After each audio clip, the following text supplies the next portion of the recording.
Kung kayo mapunahin, samantalang napapanood ang mga isinasagawang hearing ng Kongreso laban sa mga akusasyon, yung mga kasong gusto nilang harapin ni dating Pangulong Duterte.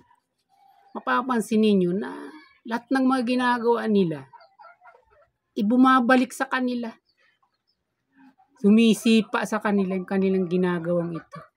At lalong nalalantad kung gaano ka-irresponsable yung mga sinusunod nilang ito na mga panukala sa Kongreso. Kaya ito nagsisimula, gumagawa sila ng mga resolusyon at para ilantad kung sa tingin nila ay yun ay makakasira sa Duterte, isang kabulukan ng dating Pangulong Duterte. Tingnan ninyo yung ginawang hearing, yung ginawa nilang pag-iimbestiga sa secret agreement, yung gentleman's agreement ni Duterte.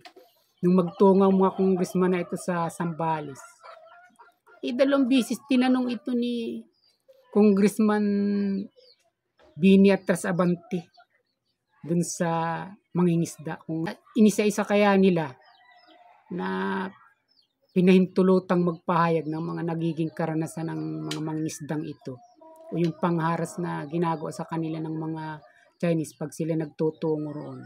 At ito nga tinanong na anong panahon sila hinigpitan o pinagbawalan ng mga Chinese doon. Maliwanag na maliwanag yung sagot sa kanya ng mangingisda. Sabi niya, 2014 pa lang, panahon ni Aquino, hinihigpitan na kami dyan, sabi ng mangingisda. Pero, nung maging Pangulo hindi pa nga masyadong tukoy nung mangingisda yung pangalan ni Pangulong Duterte. Parang mapapansin mo talaga ng kanyang salita. Wala siyang pinapanigan. Alam niya na may Pangulo. Nung ito'y maupo, talagang lumuwag. Sabi nga niya pero nung maupo ito si Pangulong Rodrigo Duterte, hinayaan kaming makapangisda dyan. Yun yung sinabi nung mangingisda na tinanong ni Congress Bini Abante. At lahat dito palibasa, sinusubaybayan ko ito, pinapanood ko. Yung mga congressman nakatabi niya talagang hindi malaman kung saan titingin yung mukha at yung mga mata kung saan itututok. Maliwanag na kung talagang ikaw may matinong pag-iisip, isa ito sa inyong bilta sa kaka-imbestiga ninyo, lalong sumisipa sa inyo na talagang yung pag-imbestiga ninyo lumalabas na walang kwenta. Kung may agreement man, yun ay nakatulong sa mangingisda, yun ang ibig palitawin lang nito. At inulit pa nga niya, 2 beses niya tinanong ni Congressman Bini Abante. At ganun ulit yung sinabi ng mangingisda. At ito, pansinin nyo naman, ito namang sa Kongreso ulit yung investigasyon na ginagawa sa war on drugs naman ni Duterte. Sa gitna ng hearing nila nung magpahayag naman si Congressman Ako, kasamahan nila na congressman ito. Sa gitna nung hearing na yun, nagsalita nga si Congressman Ako. Sabi niya, ang totoo, kung may ganyan mga nangyari, sabi niya, nasa sa inyo na rin.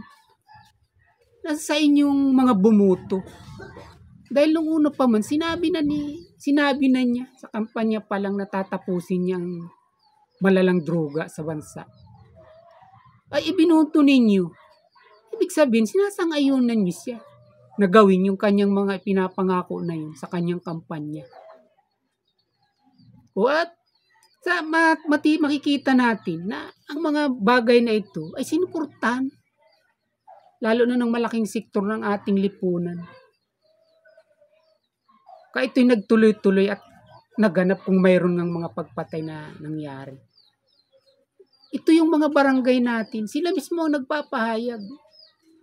Na nung si Duterte hindi pa Pangulo, talagang grabe ang talamak ng droga. At talagang nakatakot kung maglalakad ka lalo na sa gabi. Ibig sabihin talagang isang banta, isang mapanganib na bagay ng panahon na wala pa si Duterte. Pero nung si Duterte maupo, talagang natahimik sa kanilang bawat lugar, sa kanilang bawat barangay. Ito ang patunay na epektibo, pinayagan ng tao na gawin niya yung sinasabi niya. Tapos ngayon ito tayo. At bilang ang Pangulo, sinabi pa niya, magbubutuhan na naman. Ngayon 2025. Nasa sa inyo na yun kung kayo bubuto uli ng mga bagay na sa ngayon nagiging problema ninyo inihaharap dito. Ang ibig kong sabihin, wala silang kadala-dala na sa bawat imbestigin nila, may tumatalampak sa mga mukha nila na katotohanan ng bagay na inirereklamo sana nila at gustong ipanira kay Duterte. Yun ang sinasabi ko. Na kung meron mang ganun, hindi yun talaga kagustuhan lamang ni Duterte, yun ay sinang-ayunan ng tao. At kung meron mang nagrereklamo, talagang bahagi yun. Kung nagbago ka ba, di sana mangyayari sa iyo yan. At katotohanan yun, kung mayroon mang napurwisyo, talagang yun kumbaga, hindi ka naniwala. Pero kung naniwala ka, katulad na nangyari dito sa amin, nung kamag-anak ko, tuminuos siya. Hanggang ngayon, kahit hindi na si Duterte ang Pangulo, di nagtuwid yung daan niya. Kung hindi siya nagbago, malamang, di nasyot na rin siya. At sa katotohanan, yan lang naman paulit-ulit umiikot yung kanilang mga pag-iimbestigang yun. War on drugs. Siyempre, pag war on drugs, naroon na nga yung ICC war, yung mga paglabag sa human rights, at saka itong secret agreement. Maliban naman doon lang silang maireklamong iba. Kaya doon lang umiikot. Sa dalawang bagay na ito nakita natin. Kung nanonood kayo, talang inihambalo sa mga pagmumukha ng mga kritikong ito, yung mga katotohanan kung bakit nangyari ang ganun. Katulad nga ng mga sinabi ko sa inyo kanina.